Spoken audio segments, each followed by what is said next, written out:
Guys, magluto naman tayo ngayon ng simpleng pagkain ng mga Pilipino is tinolang manok. Kaya lang, yung sa akin is tinola fusion. Ang ingredients natin is the usual tinola ingredients. Itong ating ginger, garlic, onions. Then syempre, patis hindi yan mawawala. Pepper, ground pepper. Ito sa last to yung curry powder. And then, yung chicken, mas pinipili ko yung yung may buto kasi masarap yan. Ayan, may malunggay tayo. Binigay lang sa akin to ng isang beautiful friend, malunggay. Tapos kung kayo ay nagda-diet, ayaw nyo kumain ng kanin or mga noodles, ito, lettuce ang inyong kakainin. Sa huli na to. Ngayon, yung iba naman, gusto nyo ng udong noodles, pwede ring ramen. Yan ang ating ipe-prepare. Okay, magluto na tayo. Ilagay na natin ang mga 3 tablespoon na mantika. Or 2.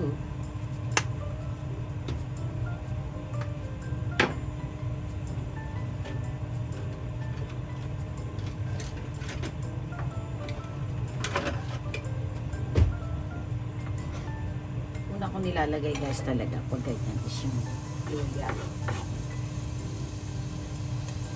Pag soup base, una ko nilalagay ang luya para hindi masusunog ang bawang.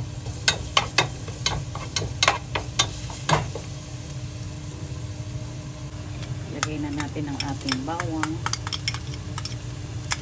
Alam nyo ba na ang bawang ay pinufood processor ko na ahead of time para pag gagamitin mo, hindi ka na mahihirapan pa mag-prepare ng bawang. Lalagyan mo lang siya ng olive oil or canola oil para hindi siya mangingitim. Tumatagal siya ng mga 1 month sa ref. At least, hindi ka na mapapagod ng kakabalat ng bawang. Naka-prepare na siya.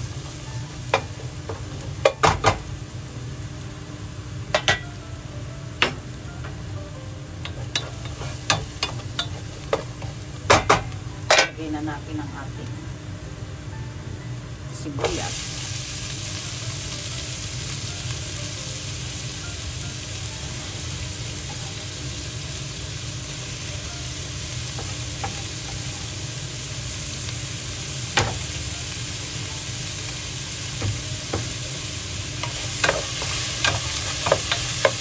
Igisa natin siya hanggang mag-soften yung sibuyas kasi mas lumalabas yung lasa.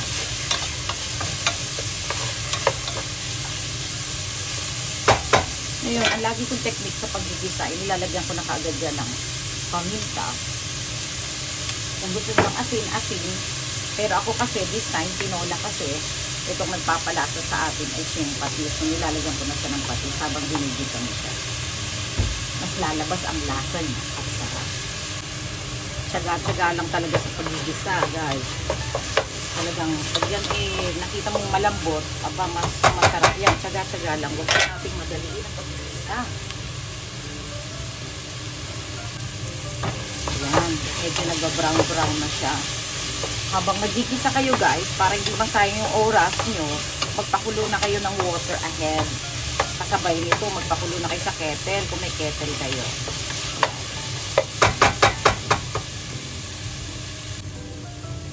Yan ang timing na pwede na natin ilagay ang ating chicken.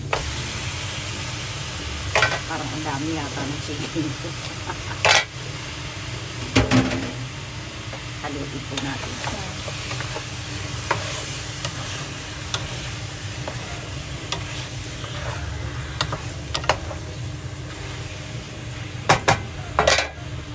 Ulit yan ang paminta. Konting patis para ang lasa ay dumikit sa manok. Ngayon guys, optional lang to kasi nasa Japan ako, meron kaming sake for cooking. So lagyan mo lang ng konti. Kung ayaw niya naman, wag.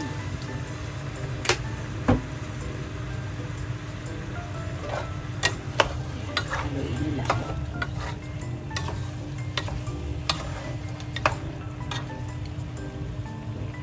Yan, medium flame yan.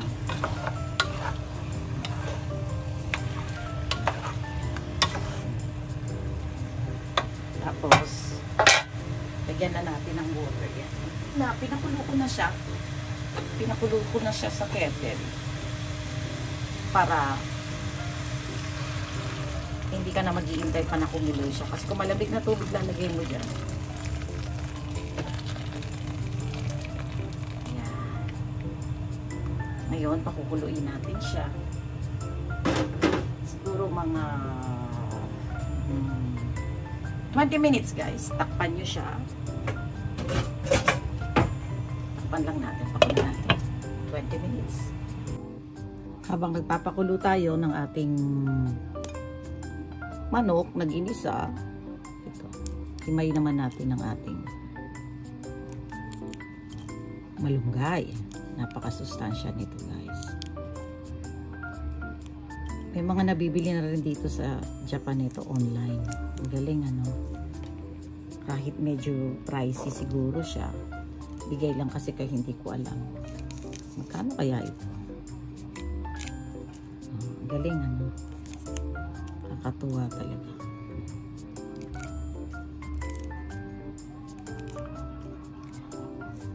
Nakakatuwa naman siya.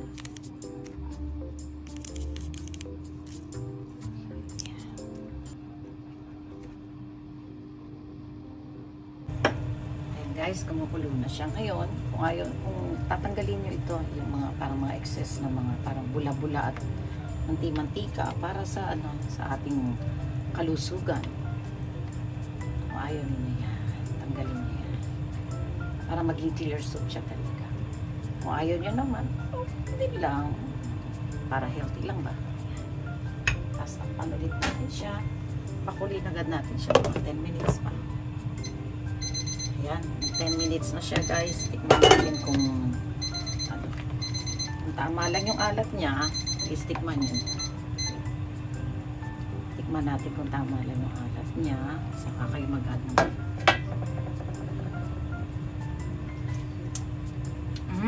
Medyo matabang pa siya. Yan natin. Parang kulang pa siya sa paminta. Tapos lagyan pa natin. Konting patis.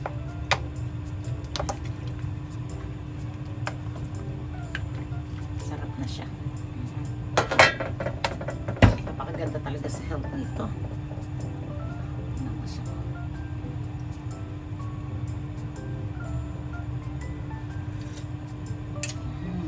Sarap.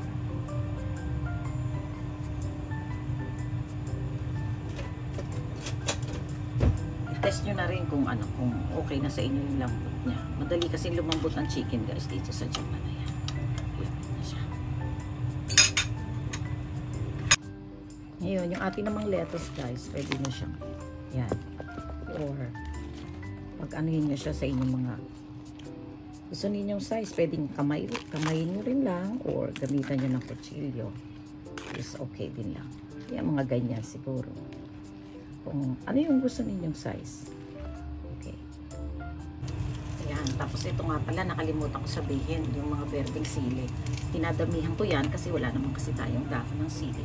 Kung hindi malunggay, dahon ng malunggay at letas ang ating gagamitin.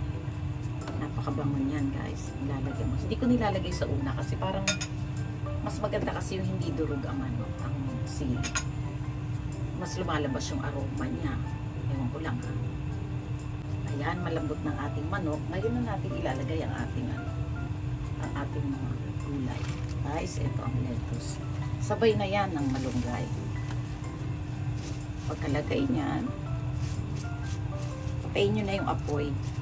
Kasi maluluto na siya sa init. Ayan na ang ating tinola.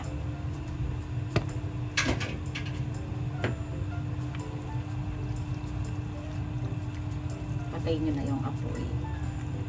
Maluluto na yan sa init.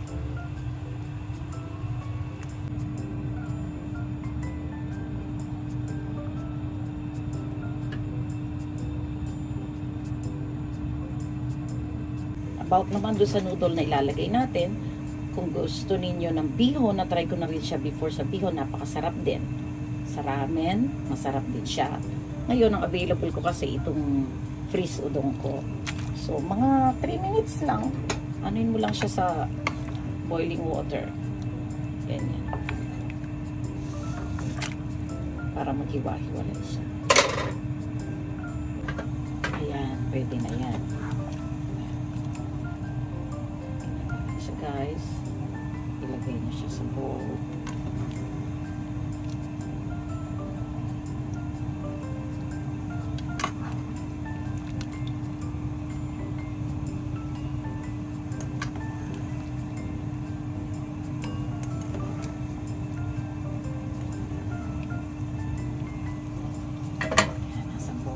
Sa bowl na siya. Ngayon, kung gusto niyo may flavor kayong curry powder, pwede niyo nang ilagay dito yung curry powder. Pero huwag niyo isasama doon lahat sa soup ng gumagawa kayo. Kahit mga half teaspoon lang ng curry powder, ilagay na ninyo dyan siya. Tapos yung ating tinola. Ilagay mo siya. Tinola soup.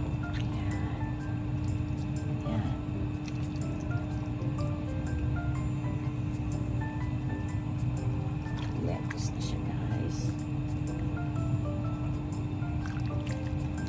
Ayan. Ganyan lang kabilis ang preparation.